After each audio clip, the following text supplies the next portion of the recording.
গত July August মাসে ফ্যাসিবাদের বিরুদ্ধে ছাত্র শ্রমিক জনতার অভ্যুত্থানে নিহত সকল শহীদকে সবাইকে জানাচ্ছি আমার সশ্রদ্ধ সালাম ও গভীর শ্রদ্ধা।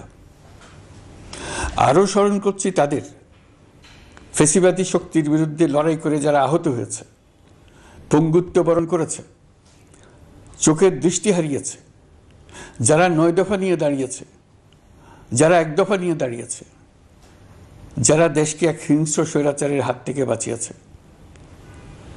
কৃতজ্ঞ চিত্তে স্মরণ করছি আপনাদের ভাই বোনদের, আপনাদের সন্তানদের যারা এই বিপ্লবে অংশগ্রহণ করেছে। আমরা অন্তর্বর্তীকালীন সরকারের প্রথম ১০০ দিন অতিক্রম করলাম। আপনারা জানেন কি কঠিন এক পরিস্থিতিতে আমাদের দায়িত্ব গ্রহণ করতে হয়েছে। ছাত্র শ্রমিক জনতার অভূতপূর্ব গণ অভ্যুত্থানের পর ফ্যাসিস্ট সরকার প্রধান পালিয়ে গেলে দেশ সরকার শূন্য হয় সাময়িকভাবে। পুলিশ প্রশাসন এ সময় সম্পূর্ণ নিষ্ক্রিয় হয়ে পড়লে উদ্বেগজনক এক পরিস্থিতির সৃষ্টি হয়। স্বৈরশাসনে বিপর্যস্ত এই দেশকে আমাদের সবাইকে মিলে পুনর্গঠন করতে হচ্ছে।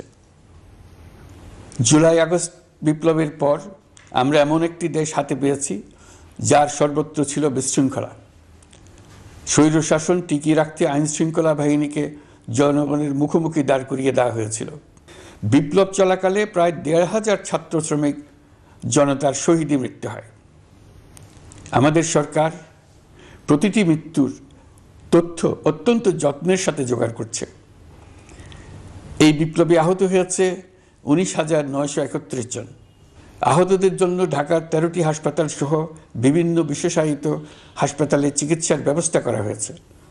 প্রতিদিনই তালিকায় আরও নতুন নতুন শহীদের তথ্য যোগ হচ্ছে, যারা স্বৈরাচারের আক্রোশের শিকার হয়ে এই পৃথিবী ছেড়ে চলে গেছেন। প্রতিটি হত্যার বিচার আমরা করবই। জুলাই আগস্ট হত্যাকাণ্ডের বিচারের যে উদ্যোগ আমরা নিয়েছি তার কাজও বেশ ভালোভাবে এগিয়ে যাচ্ছে। পতিত স্বৈরাচার শেখ হাসিনাকেও আমরা ভারতের কাছ থেকে ফেরত চাইব।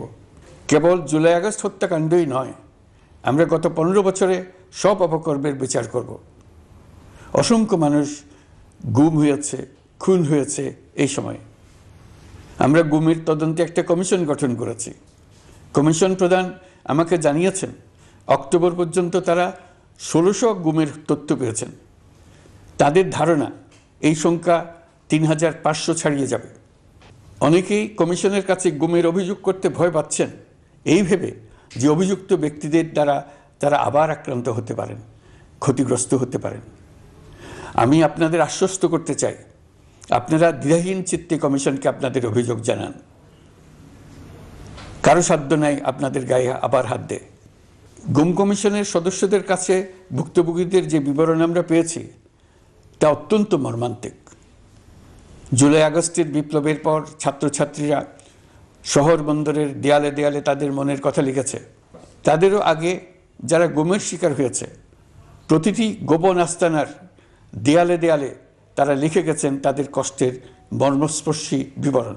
তাদের এইসব কষ্টের কথা শুনে আমাদের হৃদয় কেঁপে উঠেছে।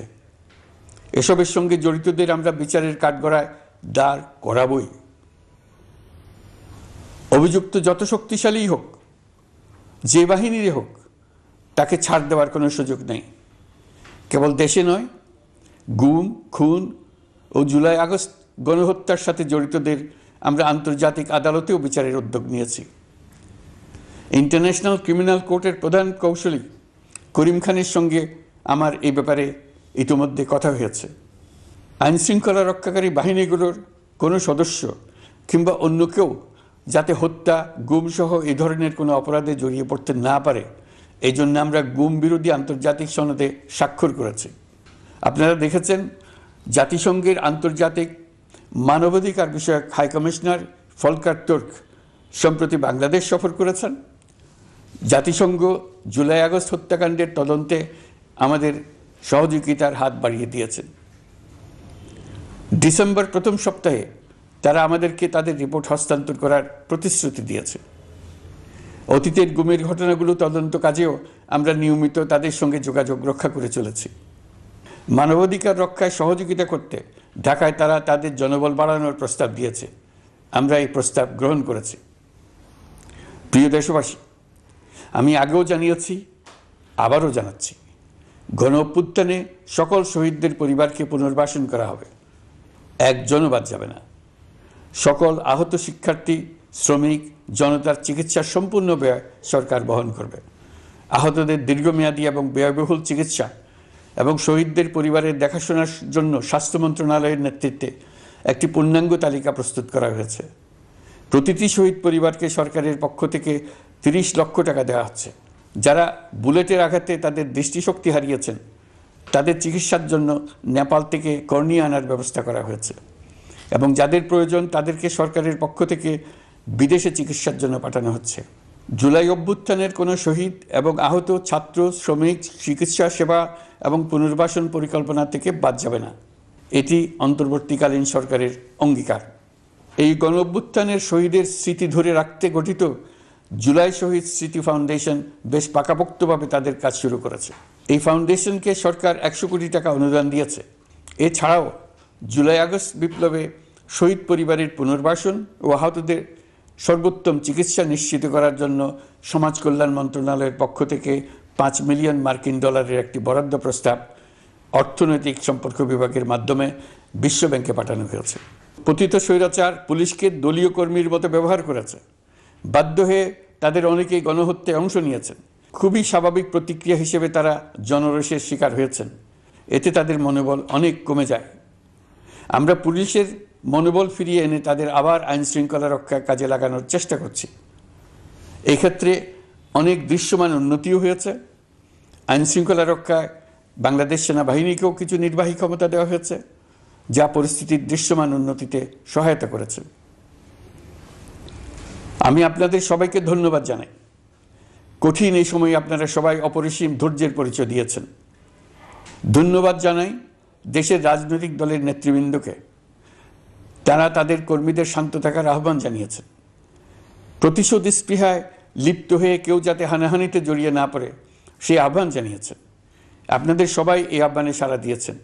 ফেসিবাদী শক্তি ভয় দেখিয়েছিল তারা ক্ষমতা ছাড়লে দেশে লাখ লাখ লোক মারা পড়বে। টানা 7 দিন পুলিশ প্রশাসন সম্পূর্ণ নিষ্ক্রিয় থাকার পরও ব্যাপক আকারে সহিংসতা এড়ানো গেছে। আমরা যখন দায়িত্ব গ্রহণ করি, বাংলাদেশ তখন সম্পূর্ণ অরক্ষিত একটা দেশ। এই সময় ধর্মীয় সংখ্যালঘুদের মধ্যে অহেতুক আতঙ্ক ছড়ানোর চেষ্টা করা হয়েছে। কয়েকটি ক্ষেত্রে তারা সহিংসতারও শিকার হয়েছেন। কিন্তু এটা নিয়ে যেসব প্রচারণা হয়েছে তা ছিল সম্পূর্ণ অতিরঞ্জিত। অল্প যে সমস্ত সহিংসতার ঘটনা ঘটেছে তার মূল কারণ ছিল রাজনৈতিক। কিন্তু এইসব ঘটনাকে ধর্মীয় আবরণ দিয়ে বাংলাদেশকে নতুন করে অস্থিতিশীল করে তোলার চেষ্টা করা হয়েছে। আপনাদের সবার সহযোগিতায় আমরা দৃঢ়ভাবে এই পরিস্থিতি সামাল দিয়েছি। আমাদের দায়িত্ব গ্রহণের 2 মাসের মাথায় দেশে দুর্গাপূজা উদযাপিত হয়েছে প্রায় 32,000 পূজা মণ্ডপে। দুর্গাপূজা উপলক্ষে নির্বাহী আদেশে একদিন অতিরিক্ত ছুটি ঘোষণা করা হয়, যা উৎসবের আমেজকে অনেক গুণ বাড়িয়ে দেয়। দুর্গাপূজাকে ঘিরে আমরা ব্যাপক নিরাপত্তা প্রস্তুতি নিই, যার ফলে দেশের হিন্দু সম্প্রদায় নির্বিঘ্নে তাদের উৎসব পালন করেছে। আমরা দায়িত্বে আসার পর যে অল্প কিছু ক্ষেত্রে তারা সহিংসতার শিকার হয়েছেন, আমরা তার প্রতিটি ঘটনার তদন্ত করেছি। শুধু হিন্দু সম্প্রদায় নয়, দেশের কোনো মানুষই যাতে কোনো রকম সহিংসতার শিকার না হয় সেই জন্য আমরা যথাসাধ্য চেষ্টা করছি এবং সবসময় সে চেষ্টা করে যেতে থাকব। আপনারা জানেন, চলতি বছর বাংলাদেশের বিভিন্ন অঞ্চলে 6টি বন্যা হয়েছে। আপনাদের সবার সহযোগিতায় আমরা এই বন্যা মোকাবেলা করেছি। বাংলাদেশের দেশপ্রেমিক সশস্ত্র বাহিনী বন্যা মোকাবেলায় জনগণের সাথে কাঁধে কাঁধ মিলিয়ে কাজ করেছে। বন্যা মোকাবেলা ও বন্যা পরবর্তী পুনর্বাসনের লক্ষ্যে বিশ্বব্যাংকের $250 মিলিয়ন অনুদান এবং স্থানীয় অনুদানের মাধ্যমে 100 কোটি টাকারও বেশি অর্থ সংগ্রহ করা হয়েছে। বন্যার ফলে অনেক জায়গায় ফসলহানি হয়েছে, ব্যাহত হয়েছে পণ্য সরবরাহ শৃঙ্খল। বন্যা পরবর্তী সময়ে বাজারে শাকসবজি সহ নিত্য প্রয়োজনীয় পণ্যের দাম বেড়েছে, ফলে আপনাদের কষ্ট হয়েছে। নিত্যপণ্যের দাম সহনীয় পর্যায়ে রাখতে আমরা যথাসাধ্য চেষ্টা করছি। বাজারে ডিমের সরবরাহ বাড়ানোর জন্য আমরা 9.5 কোটি ডিম আমদানির অনুমতি দিয়েছি। এই জন্য প্রয়োজনীয় শুল্ক ছাড়ও দেওয়া হয়েছে। মধ্যস্বত্বভোগীদের দৌরাত্ম্য কমিয়ে ডিমের উৎপাদকরা যাতে সরাসরি বাজারে ডিম সরবরাহ করতে পারে সেই উদ্যোগও নেওয়া হয়েছে। মানুষ যাতে স্বল্প মূল্যে কৃষিপণ্য কিনতে পারে সেজন্য রাজধানী সহ বিভিন্ন স্পটে সরকারি কিছু পণ্য বিক্রি করা হচ্ছে। টিসিবির মাধ্যমে 1 কোটি নিম্ন আয়ের ফ্যামিলি কার্ডের মধ্যে 57 লাখকে স্মার্ট কার্ডে রূপান্তরিত করা হয়েছে। বন্যার ফলে চালের উৎপাদন ব্যাহত হওয়ায় চাল আমদানিতে শুল্ক ছাড় দেওয়া হয়েছে। আসন্ন রমজানে নিত্য প্রয়োজনীয় দ্রব্যের সরবরাহ এবং দাম যাতে স্বাভাবিক থাকে এই জন্য সরকারের বিভিন্ন কর্তৃপক্ষ ব্যবসায়ীদের সাথে নিয়মিত বৈঠক করে যাচ্ছে। দ্রব্যমূল্য নিয়ে আমাদের কোনো লুকোছাপা নেই। মূল্যস্ফীতির পূর্ণ তথ্য জনগণের সামনে তুলে ধরা হচ্ছে। মূল্যস্ফীতি রোধে উচ্চ সুদের হার নির্ধারণ সহ একাধিক নীতিগত সিদ্ধান্ত নেওয়া হয়েছে, যার মধ্যে রয়েছে শস্য আমদানিতে এলসি সীমা অপসারণ এবং সরবরাহ চেইন সংক্ষিপ্ত করা। সামান্য হলেও জ্বালানি তেলের মূল্য কমানো হয়েছে। শিল্প কারখানায় গ্যাসের সরবরাহ বাড়ানোর উদ্যোগ নেওয়া হয়েছে যাতে স্থানীয় পর্যায়ে উৎপাদন ব্যাহত না হয় এবং রপ্তানি ক্ষতিগ্রস্ত না হয়। গণশুনানি ছাড়া নির্বাহী আদেশে বিদ্যুৎ গ্যাসের দাম না বাড়ানোর সিদ্ধান্ত নেওয়া হয়েছে। পরিবহন খাতে চাঁদাবাজি বন্ধের চেষ্টা করা হচ্ছে। আমরা আশা করি বাজারে পণ্যমূল্য কমিয়ে আনতে এটা ভূমিকা রাখবে। নেপাল থেকে পানি বিদ্যুৎ বাংলাদেশে আনার ব্যবস্থা করা হয়েছে। দৈনন্দিন রাষ্ট্র পরিচালনার পাশাপাশি আমাদের ভবিষ্যতের বাংলাদেশ বিনির্মাণের কথাও ভাবতে হচ্ছে। আপনারা সবাই জানেন আমাদের সবচেয়ে গুরুত্বপূর্ণ কাজ হচ্ছে একটি অবাধ সুষ্ঠু নির্বাচন আয়োজনের মধ্য দিয়ে নির্বাচিত সরকারের কাছে দায়িত্ব হস্তান্তর। আমরা রাজনৈতিক দলগুলোর সঙ্গে আমাদের নিয়মিত যোগাযোগ অব্যাহত রেখেছি। বিভিন্ন ইস্যুতে তাদের মতামত নিয়ে যাচ্ছি। সরকারের সিদ্ধান্ত গ্রহণে এসব মতামত অনেকাংশে প্রতিফলিত হচ্ছে। চলমান সংস্কার প্রক্রিয়ায় তাদের প্রতিটি মতামত সক্রিয়ভাবে বিবেচনায় নেওয়া হচ্ছে। আমরা আশা করছি নির্ধারিত সময়ে ডিসেম্বর-জানুয়ারির মধ্যেই সংস্কার কমিশনগুলো তাদের সুপারিশমালা সরকারের কাছে পেশ করতে পারবে। তাদের সুপারিশ নিয়ে আমরা রাজনৈতিক দলগুলোর সঙ্গে ক্রমাগতভাবে আলোচনায় বসব। সকলের ঐক্যমত্যের ভিত্তিতেই আমরা সংস্কার প্রস্তাব চূড়ান্ত করব। নির্বাচন কবে হবে এই প্রশ্ন আপনাদের সবার মনেই আছে, আমাদের মনেও সারাক্ষণ আছে। আপনারা লক্ষ্য করেছেন নির্বাচন আয়োজনের লক্ষ্যে আমরা প্রয়োজনীয় পদক্ষেপ নিতে শুরু করেছি। কয়েকদিনের মধ্যে নির্বাচন কমিশন গঠন হয়ে যাবে। তারপর থেকে নির্বাচন আয়োজন করার সমস্ত দায়িত্ব তাদের উপর বর্তাবে। নির্বাচন কমিশন ভোটার তালিকা হালনাগাদ সহ আরও কিছু কাজ শুরু করে দিতে পারবে, যা একটা অবাধ নির্বাচনের সাথে সরাসরি সম্পৃক্ত। প্রথমবারের মতো প্রবাসী বাংলাদেশিরা পোস্টাল ব্যালটের মাধ্যমে যাতে তাদের ভোটাধিকার প্রয়োগ করতে পারে সে লক্ষ্যেও সরকার কাজ করছে। তবে আমরা মনে করি না যে একটা নির্বাচন কমিশন গঠন করে দিলেই নির্বাচন আয়োজনে আমাদের দায়িত্ব শেষ। রাষ্ট্র ব্যবস্থায় সংস্কার আমাদের এই সরকারের অন্যতম অঙ্গীকার। আপনারাই আমাদেরকে এই ম্যান্ডেট দিয়েছেন। যেই 6টি সংস্কার কমিশন আমরা শুরুতে গঠন করেছিলাম তারা ইতিমধ্যে তাদের কার্যক্রম অনেক দূর এগিয়ে নিয়েছে। বিভিন্ন গণমাধ্যমে আপনারা তাদের কার্যক্রমের আপডেটও দেখছেন। কয়েকটি সংস্কার কমিশন ডিজিটাল প্ল্যাটফর্ম গঠন করেছে। আমার অনুরোধ আপনারা এই প্ল্যাটফর্মে উৎসাহ সহকারে আপনাদের মতামত জানাতে থাকুন। প্রথম 6টি সংস্কার কমিশনের মধ্যে একটি হলো নির্বাচন সংস্কার কমিশন। নির্বাচন অনুষ্ঠানের জন্য এই কমিশনের সুপারিশমালা অত্যন্ত জরুরি। তাদের প্ল্যাটফর্মে যান, আপনার মতামত খোলাখুলিভাবে তুলে ধরুন।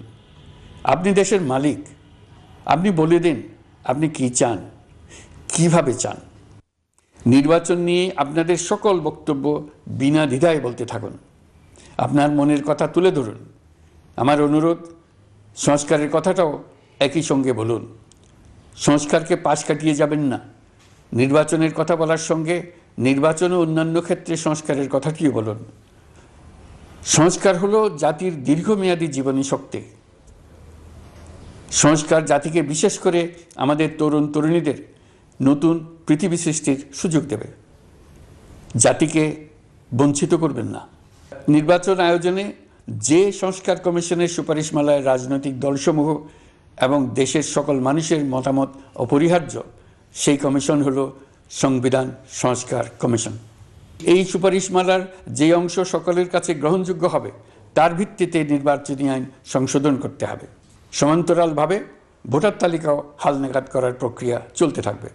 আমি নিশ্চিত নই সংস্কার প্রস্তাবসমূহ বাস্তবায়নের সুযোগ আমরা কতটুকু পাব, তবে আমি আপনাদের কথা দিচ্ছি, আপনারা সুযোগ দিলে প্রয়োজনীয় কিছু অত্যাবশ্যকীয় সংস্কার কাজ শেষ করেই আমরা আপনাদের কাঙ্ক্ষিত নির্বাচন আয়োজন করব। ততদিন পর্যন্ত আমি আপনাদের ধৈর্য ধারণ করার অনুরোধ করব। আমরা চাইব আমরা যেন এমন একটি নির্বাচন ব্যবস্থা সৃষ্টি করতে পারি যা যুগ যুগ ধরে অনুসরণ করা যাবে। এর ফলে সাংবৎসরিক রাজনৈতিক সংকট থেকে আমাদের দেশ রক্ষা পাবে। এই জন্য প্রয়োজনীয় সময়টুকু আমি আপনাদের কাছ থেকে চেয়ে নিচ্ছি। নির্বাচনী সংস্কারের সিদ্ধান্ত হয়ে গেলে খুব দ্রুত আপনারা নির্বাচনের রোডম্যাপও পেয়ে যাবেন। অন্তর্বর্তী সরকার সৃষ্টি হয়েছে রাজনীতিকে নীতির কাঠামোয় আনার জন্য এবং রাজনীতির জন্য নতুন পরিবেশ সৃষ্টির নিবিড় আকাঙ্ক্ষা থেকে। এই আকাঙ্ক্ষা পূরণ করা থেকে জাতিকে বঞ্চিত করবেন না। নির্বাচনের ট্রেন যাত্রা শুরু করেছে, এটা আর থামবে না, কিন্তু যেতে যেতে আমাদের অনেকগুলো কাজ সেরে ফেলতে হবে। এই ট্রেন শেষ স্টেশনে কখন পৌঁছবে সেটা নির্ভর করবে কত তাড়াতাড়ি আমরা তার জন্য রেল লাইনগুলো বসিয়ে দিতে পারি, আর তা হবে রাজনৈতিক দলসমূহের ঐক্যমত্যের মাধ্যমে। ইতিমধ্যে অন্যান্য সংস্কার কমিশনের সুপারিশমালা নিয়ে আলাপ চলতে থাকবে। নির্বাচন ছাড়াও আরও গুরুত্বপূর্ণ সংস্কার করার ব্যাপারে ঐক্যমত গঠনের জন্য অতিরিক্ত সময় প্রয়োজন হতে পারে। দেশবাসীর কাছে, বিশেষ করে রাজনৈতিক দলগুলির কাছে আমরা ক্রমাগতভাবে প্রশ্ন তুলতে থাকব, কী কী সংস্কার নির্বাচনের আগে আপনারা করে নিতে চান। নির্বাচনের আয়োজন চলাকালীন কিছু সংস্কার হতে পারে। সংস্কারের জন্য নির্বাচনকে কয়েক মাস বিলম্বিতও করা যেতে পারে। আমরা দুদিন পরে চলে যাব, কিন্তু আমাদের মাধ্যমে জাতির জন্য যে ঐতিহাসিক সুযোগ সৃষ্টি হলো, সেই সুযোগটা যেন কোনো রকমই হাতছাড়া করে না দিই, এটার ব্যাপারে দৃঢ় থাকার জন্য আমি দলমত, নারী পুরুষ, ধর্ম, তরুণ, বৃদ্ধ, ছাত্র, ব্যবসায়ী, শ্রমিক, কৃষক নির্বিশেষে সবার কাছে আহ্বান জানাচ্ছি। আশা করি আপনারা আমার এই আবেদন গ্রহণ করবেন। দেশে সংগঠিত অন্যান্য অপরাধের বিচার প্রক্রিয়া ত্বরান্বিত করার জন্য দেশের বিভিন্ন জেলায় সহস্রাধিক প্রসিকিউটর নিয়োগ দেওয়া হয়েছে। হাইকোর্টে ইতিমধ্যে নিয়োগ দেওয়া হয়েছে 23 জন নতুন বিচারক। বিচার বিভাগকে ঘুষ ও দুর্নীতিমুক্ত করার জন্য সম্ভব সব ধরনের চেষ্টাই করা হচ্ছে। বিচারপতিদের নিয়মতান্ত্রিক উপায়ে শাস্তিমূলক ব্যবস্থা গ্রহণের জন্য সুপ্রিম জুডিশিয়াল কাউন্সিল পুনর্বহাল করা হয়েছে। শুধু বিচার বিভাগই নয়, সর্বগ্রাসী দুর্নীতির হাত থেকে দেশের সব খাতকেই রক্ষা করতে আমরা সচেষ্ট হয়েছি। দুর্নীতি দমন কমিশন পুনর্গঠনের কাজ প্রায় শেষ পর্যায়ে। দুর্নীতি ও অর্থ পাচারে অভিযুক্ত প্রভাবশালী 150 ব্যক্তির তালিকা তৈরি এবং 79 জনের বিরুদ্ধে অনুসন্ধান শুরু হয়েছে। 15% হারে আয়কর পরিশোধ করে অপ্রদর্শিত পরিসম্পদ অর্থাৎ কালো টাকা সাদা করার বিধান বাতিল করা হয়েছে। সরকারি কার্যক্রমকে গতিশীল করতে বিভিন্ন পর্যায়ের 19,084 জন কর্মকর্তা কর্মচারীকে পদোন্নতি, 13,429 জনকে বদলি এবং 12,636 জনের বিরুদ্ধে শাস্তিমূলক ব্যবস্থা গ্রহণ করা হয়েছে। সাংবিধানিক প্রতিষ্ঠান পাবলিক সার্ভিস কমিশন পুনর্গঠন করা হয়েছে। কুখ্যাত সাইবার সিকিউরিটি আইন বাতিলের নীতিগত সিদ্ধান্ত হয়েছে। এই আইনের অধীনে হওয়া যেসব মামলা মানুষের মত প্রকাশের অধিকারের সাথে সম্পর্কিত সেগুলো প্রত্যাহার করা হয়েছে। এছাড়াও 133টি আইন বিধিবিধান তৈরি ও সংশোধন করা হয়েছে। 353টি গুরুত্বপূর্ণ নীতি নির্ধারণী সিদ্ধান্ত গ্রহণ করা হয়েছে। ছাত্রছাত্রীদের দাবি মেনে ইতিমধ্যে সরকারি চাকরির বয়সসীমা 32-এ উন্নীত করা হয়েছে। আমরা জানি আমাদের কাছে আপনাদের আরও অনেক দাবি দেওয়া আছে। দীর্ঘদিনের অপশাসন, অত্যাচার, অনাচারের ফলে আপনাদের মনে অনেক ক্ষোভ পঞ্জীভূত হয়েছে। দেশে বাক স্বাধীনতা না থাকায় আমরা কেউ আমাদের মতামত দাবি দাওয়া প্রকাশ করতে পারিনি। আমরা আপনাদের প্রতিটি দাবির প্রতি সহানুভূতিশীল। আমরা ধৈর্য সহকারে আপনাদের কথা শুনতে চাই, কিন্তু সেজন্য আপনারা সড়ক অবরোধ করে জনদুর্ভোগ সৃষ্টি করলে আমাদের সকলেরই অসুবিধা হয়। আমাদের একান্ত অনুরোধ, আপনারা নির্দিষ্ট চ্যানেল মেনটেন করে আপনাদের দাবি দেওয়া পেশ করবেন। আমাদের বৃহৎ রপ্তানি পণ্য গার্মেন্টস শিল্পে গত কিছুদিন ব্যাপক অস্থিরতা বিরাজ করছে। ফ্যাসিস্ট সরকারের সুবিধাভোগী বেশ কিছু গার্মেন্টস মালিক পালিয়ে যাওয়ায় শ্রমিকদের বেতন ভাতা নিয়ে অনিশ্চয়তা তৈরি হয়েছে। অন্য অনেক কারখানাও শ্রমিকদের ন্যায্য বেতন সহ অন্যান্য সুবিধা থেকে বঞ্চিত ছিল। শ্রমিকরা তাদের দীর্ঘদিনের বঞ্চনার প্রতিবাদ জানাতে এবং অনিশ্চয়তা থেকে মুক্তি পেতে রাস্তায় নেমে আসে। আমরা তাদের কথা শুনেছি, তাদের আলোচনার টেবিলে নিয়ে আসতে পেরেছি। আমরা অত্যন্ত আনন্দিত যে মালিক শ্রমিকের মধ্যে 18 দফার একটা ব্যাপক ভিত্তিক চুক্তি স্বাক্ষরিত হয়েছে। বড় ধরনের কোনো সহিংসতা ছাড়াই আমরা শ্রমিক অসন্তোষ নিরসন করতে পেরেছি। তারা আবার উৎপাদনে ফিরেছে। এতে প্রাণ ফিরে পেয়েছে বাংলাদেশের রপ্তানিমুখী এই শিল্প। নানা প্রতিকূলতা সত্ত্বেও অক্টোবর মাসে আমাদের রপ্তানিতে প্রবৃদ্ধি হয়েছে প্রায় 21%। আমরা যখন কাজ শুরু করেছি দেশের অর্থনীতি ছিল বিপর্যস্ত, বৈদেশিক মুদ্রার রিজার্ভ ছিল তলানিতে। আসার কথা, এই রিজার্ভ পরিস্থিতি এখন উন্নতির পথে। গত 3 মাসে রিজার্ভে কোনো রকম হাত না দিয়েই আমরা প্রায় $2 বিলিয়ন বৈদেশিক ঋণ শোধ করতে পেরেছি। জ্বালানি তেল আমদানিতে পুঞ্জীভূত বকেয়ার পরিমাণ $478 মিলিয়ন হতে কমিয়ে $160 মিলিয়ন আনতে পেরেছি। অর্থনীতি পুনরুদ্ধারে আমরা সর্বাত্মক চেষ্টা চালিয়ে যাচ্ছি। বিশ্বব্যাংক, IMF সহ বিভিন্ন দাতা সংস্থা ইতিমধ্যে ঋণ ও অনুদান হিসেবে $8 বিলিয়ন দেওয়ার প্রতিশ্রুতি দিয়েছে, যা আমাদের ভঙ্গুর অর্থনীতিকে সচল করতে সক্ষম হবে। পতিত সরকার আমাদের জন্য যে ভঙ্গুর অর্থনৈতিক পরিস্থিতি রেখে গিয়েছে, তাতে রাজস্ব আদায়ে গতি আনতে হিমশিম খেতে হচ্ছে জাতীয় রাজস্ব বোর্ডকে। এর মধ্যেও জুলাইয়ের নেতিবাচক অবস্থা থেকে অক্টোবর নাগাদ রাজস্ব আদায়ে 9.9% প্রবৃদ্ধি অর্জিত হয়েছে। আগের অর্থ বছরের সংশোধিত বাজেটে বিপুল রাজস্ব ঘাটতি ছিল, যে কারণে এবার শুরু থেকেই রাজস্ব আদায়ের লক্ষ্যমাত্রা অনেক বেড়ে যায়।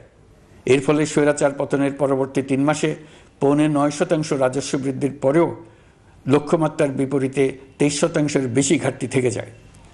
রাজস্ব আদায়ের গতি আনতে আমি এখন অনলাইনে আয়কর রিটার্ন জমা দিতে উৎসাহিত করছি।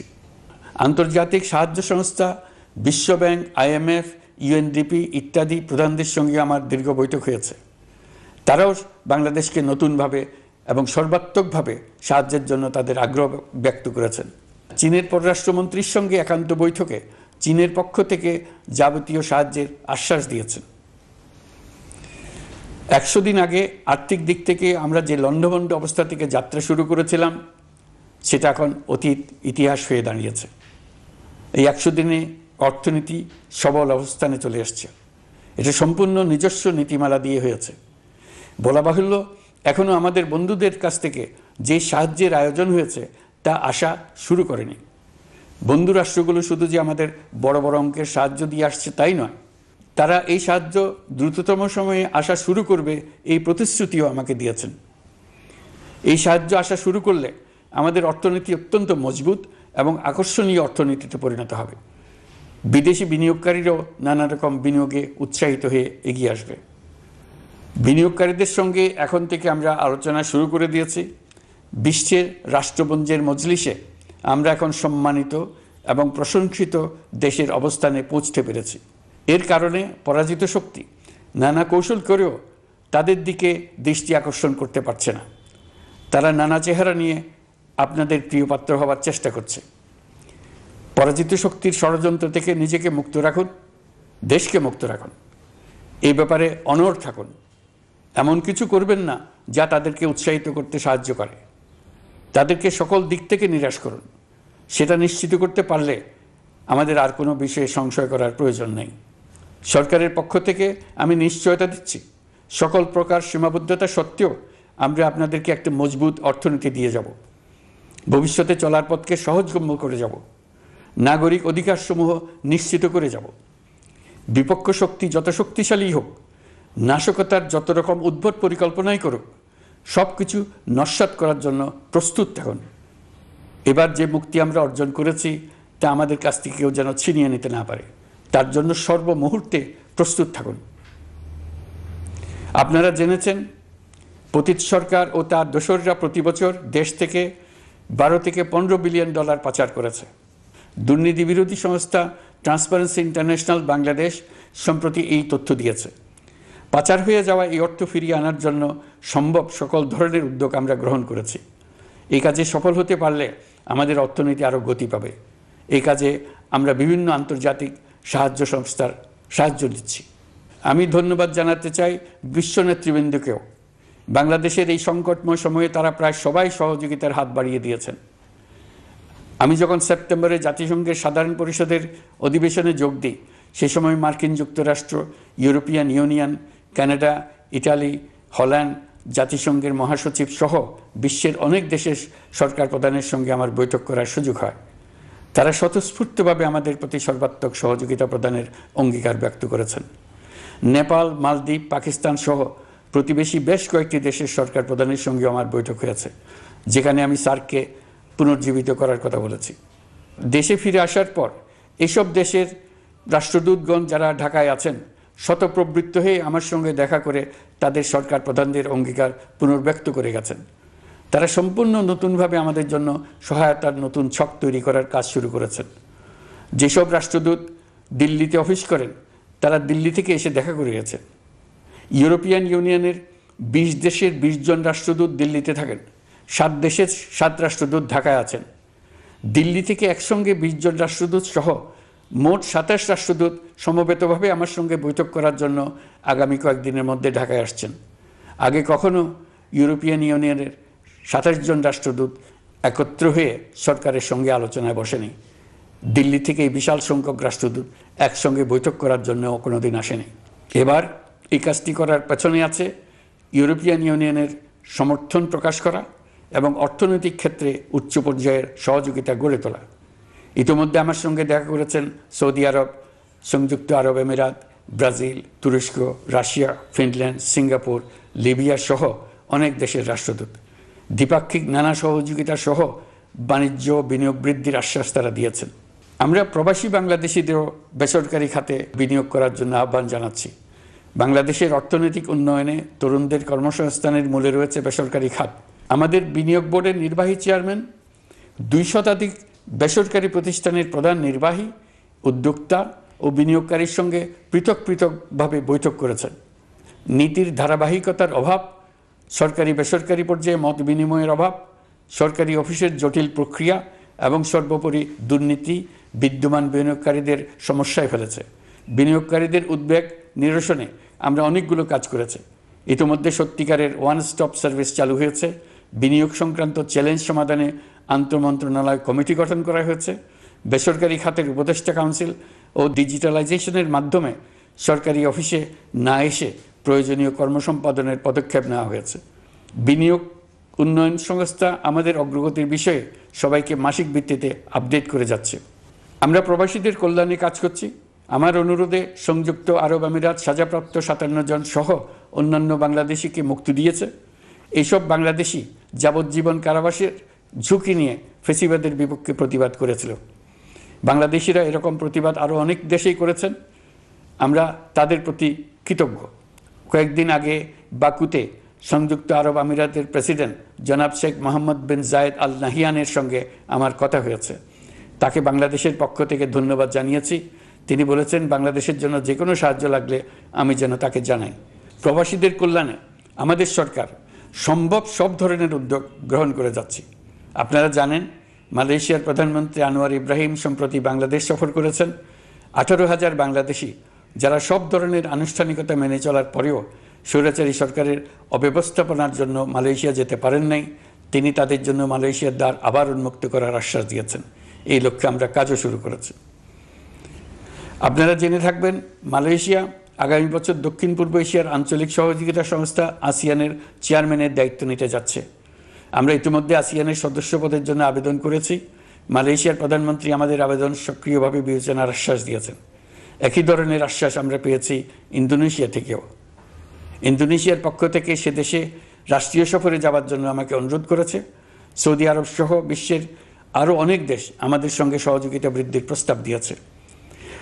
প্রথমবারের মতো ওআইসি সদর দপ্তরে আমরা স্থায়ীভাবে রাষ্ট্রদূত নিয়োগ দিয়েছি। তুরস্কের রাষ্ট্রপতি রিসেপ তাইয়েপ এরদোগানের সাথে আগে আমার টেলিফোনে আলাপ হয়েছে। এবার COP29 সম্মেলনে গিয়ে তিনিও তার স্ত্রীর সঙ্গে অত্যন্ত অন্তরঙ্গ পরিবেশে আলোচনা হয়েছে। বাংলাদেশের প্রতি তার বিশেষ সমর্থনের কথা তিনি বারবার প্রকাশ করেছেন। তুরস্কের একটি বাণিজ্য প্রতিনিধি দল ইতিমধ্যে বাংলাদেশ সফর করেছে। তুরস্ক এদেশের সঙ্গে অর্থনৈতিক সম্পর্ক উন্নয়নের জন্য টার্কিশ ইনভেস্টমেন্ট অথরিটি বা তিকা একটি অফিস ঢাকায় স্থাপনের জন্য ঘোষণা দিয়েছে। এর মাধ্যমে তুরস্কের বিনিয়োগ ও বাণিজ্য বৃদ্ধির উদ্যোগ নেওয়া হবে। এ উদ্দেশ্যে চলতি মাসে একটি উচ্চ ক্ষমতা সম্পন্ন দল তুরস্ক থেকে বাংলাদেশে আসছেন। প্রিয় দেশবাসী, নতুন হজ প্যাকেজ ঘোষণা করা হয়েছে। তাতে হজের ব্যয় 1 লাখ টাকারও বেশি কমিয়ে আনা হয়েছে। পাশাপাশি আমরা এই সিদ্ধান্ত গ্রহণ করেছি, এই বছর সরকারি খরচে কাউকে হজে পাঠানো হবে না। আমরা নতুন বাংলাদেশকে একটা পরিবেশ বান্ধব এবং জীব বৈচিত্র্যময় দেশ হিসেবে গড়ে তোলার উদ্যোগ নিয়েছি। এটি তরুণদের আকাঙ্ক্ষা, আমাদের সবারই আকাঙ্ক্ষা। সেই লক্ষ্যে আমি প্রথমেই একটি ক্ষুদ্র পদক্ষেপ নিয়েছি। সমগ্র সচিবালয়ে প্লাস্টিকের পানির বোতল ব্যবহার নিষিদ্ধ করেছি। ইতিমধ্যে সুপার শপগুলোতে পলিথিনের শপিং ব্যাগ ব্যবহার বন্ধ করার উদ্যোগ নেওয়া হয়েছে। গত কয়েক দশকে যে পরিমাণ নদী দূষণ হয়েছে, আমরা তা বন্ধ করার উদ্যোগ নিয়েছি। আপনারা সবাই অবগত আছেন, জলবায়ু পরিবর্তন আমাদের জীবনযাত্রার জন্য কীরকম হুমকি হয়ে আসছে। গত 1 বছরে বাংলাদেশ প্রায় 15টি প্রাকৃতিক দুর্যোগের শিকার হয়েছে। মানুষের সৃষ্ট নানাবিধ দুর্যোগের পাশাপাশি এসব প্রাকৃতিক দুর্যোগের বিপক্ষেও আমাদের লড়তে হচ্ছে। আজারবাইজানে জলবায়ু সম্মেলনে বিশ্ব নেতৃবৃন্দকে আমি আমার উদ্যোগের কথা জানিয়েছি। সেখানে জাতিসংঘের মহাসচিব, ইউরোপ, এশিয়া, আফ্রিকার অনেক সরকার প্রধানের সঙ্গে আমার দেখা হয়েছে। যতটুকু আলাপ আলোচনা সম্ভব হয়েছে, আমি সবার কাছে জলবায়ুর প্রতিকূল প্রভাব মোকাবেলা সহ গণতান্ত্রিক উত্তরণের পথে বাংলাদেশের অগ্রযাত্রায় সহযোগিতা চেয়েছি। তারা সবাই সহযোগিতার অঙ্গীকার করেছেন। গত 100 দিনে আমরা অনেক কল্যাণমূলক কাজ করেছি, যা এখানে স্বল্প পরিসরে বর্ণনা করা সম্ভব নয়। আমাদের সরকার স্বচ্ছতা ও জবাবদিহিতায় বিশ্বাসী। তাই আমি সরকারের সকল মন্ত্রণালয়কে নির্দেশ দিয়েছি তাদের নিজ নিজ কাজের বিস্তারিত বিবরণ নিজেদের ওয়েবসাইট ও সামাজিক যোগাযোগ মাধ্যমে প্রকাশ করার জন্য। আমি আমার দপ্তরকেও বলেছি সরকারের সব কাজের বিবরণ যাতে জনগণ জানতে পারে, এই জন্য যেন প্রয়োজনীয় পদক্ষেপ নেওয়া হয়। এই সরকারকে ব্যর্থ করার জন্য, অকার্যকর করার জন্য বিশাল অর্থে বিশ্বব্যাপী এবং দেশের প্রতিটি স্থানে, প্রতিটি প্রতিষ্ঠানে এক মহাপরিকল্পনা প্রতি মুহূর্তে কার্যকর রয়েছে। তাদের একটি বড় প্রচেষ্টা হচ্ছে আমাদের মধ্যে বিভেদ সৃষ্টি করা। পতিত সরকারের নেতৃবৃন্দ যারা এদেশ থেকে বিপুল পরিমাণ অর্থ পাচার করে নিয়ে গেছে, সেই অর্থে বলিয়ান হয়ে তারা দেশে ফিরে আসার জন্য চেষ্টা করে যাচ্ছে। তাদেরকে কিছুতেই সফল হতে দেবেন না। তারা সফল হওয়া মানে জাতির মৃত্যু, জাতি হিসেবে আমাদের অবসান। সাবধান থাকুন। তাদের সকল হীন প্রচেষ্টাকে আমাদের ঐক্যের মাধ্যমে নস্যাৎ করে দেন, যেভাবে নস্যাৎ করেছিলেন তাদের বন্দুকের গুলিকে, তাদের আয়নাঘরকে, প্রতি পায়ে তাদের অনাচারের শিকলকে। এ ব্যাপারে সবাই একমত থাকুন, ঐক্যবদ্ধ থাকুন। আপনারা সবাই ভালো থাকবেন। দেশের সকল শিশু, কিশোর কিশোরী, তরুণ তরুণী, ছাত্রছাত্রী, বয়স্ক, বৃদ্ধ, পুরুষ, মহিলা সবাইকে আমার সালাম জানাচ্ছি। আসসালামু আলাইকুম।